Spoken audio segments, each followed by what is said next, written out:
नमस्कार, आप देख रहे हैं न्यूज़ 18 का डिजिटल प्लेटफॉर्म और मैं हूं आपके साथ जागृति खंतवाल। दिल्ली में एयर पोल्यूशन से हालात काफी गंभीर हो चुके हैं और अब मुख्यमंत्री रेखा गुप्ता की सरकार ने इसको लेकर बड़ा ऐलान किया है। मजदूरों से लेकर वाहन चालकों और नौकरी पेशा लोगों के लिए घोषणाएं की गई हैं। दिल्ली सरकार ने अब एयर पोल्यूशन से निपटने के लिए युद्ध स्तर पर काम करने में तैयारियां शुरू कर दी हैं। वायु प्रदूषण से निपटने के लिए दिल्ली सरकार की ओर से कई महत्वपूर्ण कदम उठाए गए हैं। दिल्ली सरकार ने प्रभावित होने वाले मजदूरों को 10,000 का मुआवजा देने का ऐलान किया है और साथ ही नौकरी पेशा लोगों के लिए भी महत्वपूर्ण घोषणाएं की गई हैं। सरकार ने 50% स्टाफ के साथ ही ऑफिस चलाने का निर्देश दिया है। ऐसे में अब 50% कर्मचारियों को घर से ही काम करने का यानी कि वर्क फ्रॉम होम देने का निर्देश दिया गया है। वाहनों को लेकर भी बड़ा फैसला लिया गया है। चलिए इस पूरी वीडियो में आपको विस्तार से बताते हैं। दरअसल दिल्ली सरकार के श्रम मंत्री कपिल मिश्रा ने वायु प्रदूषण से निपटने को लेकर बुधवार 17 दिसंबर 2025 को बड़ा ऐलान किया। उन्होंने कहा कि इस गंभीर समस्या से निजात पाने के लिए कुछ कड़े निर्णय लिए गए हैं। कपिल मिश्रा ने कहा कि ग्रैप 3 के चलते कंस्ट्रक्शन वर्क्स का काम बंद था, जिससे उनकी माली हालत पर फर्क पड़ा। सभी रजिस्टर्ड मजदूरों के बैंक खाते में 10,000 रुपए डीबीटी के माध्यम से ट्रांसफर किए जाएंगे। यह अभी 16 दिन का है।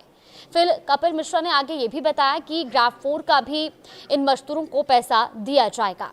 ग्रैप 3 और ग्रैप 4 के कारण बेरोजगार हुए निर्माण श्रमिकों को 10,000 रुपए मुआवजा देने की घोषणा की गई है।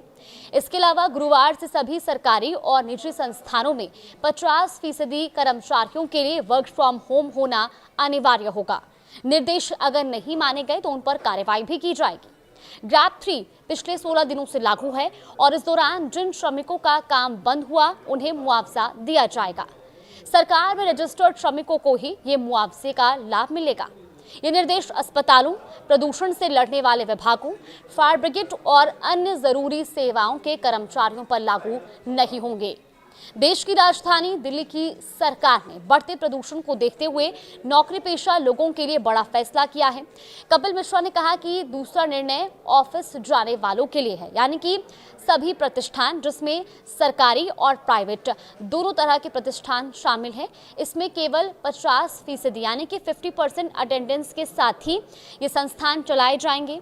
हालांकि स्वास्थ्य, बिजली, पानी, डिजास्टर मैनेजमेंट और पर्यावरण विभाग पर ये 50% का फॉर्मूला लागू नहीं होगा। कपिल मिश्रा ने वर्किंग आवर्स को फ्लेक्सिबल करने की भी अपील की है। आपको बता दें कि दिल्ली में प्रदूषण की गंभीर स्थिति को देखते हुए सर्दियों के मौसम में वर्क फ्रॉम होम के फॉर्मूले का अक्सर इस्तेमाल किया जाता है और इसके अलावा कार पूलिंग का यूज करने की भी सलाह दी गई है। कपिल मिश्रा ने यह भी साफ कहा कि निर्देशों की अवहेलना होने की स्थिति में जुर्माना लगाया जाएगा। दिल्ली में एयर पोल्यूशन पर कपिल मिश्रा का ये कहना है कि आम आदमी पार्टी सरकार ने कुछ नहीं किया और ये जो भी आप देख रही हैं ये सब 12 साल का प्रदूषण है, यानी कि 12 साल में स्थिति इतनी खराब हुई है, ऐसा कहना है कपिल मिश्रा का। उन्होंने कहा कि ये प्रदूषण हमें विरासत में मिला है। आपको बता दें कि सर्दियों के मौसम में हर साल एयर पोल्यूशन की हालत गंभीर हो जाती है। एयर क्वालिटी इंडेक्स बेहद ही गंभीर कैटेगरी में पहुंच जाता है, जिसके चलते खुली हवा में सांस लेना भी मुश्किल हो जाता है।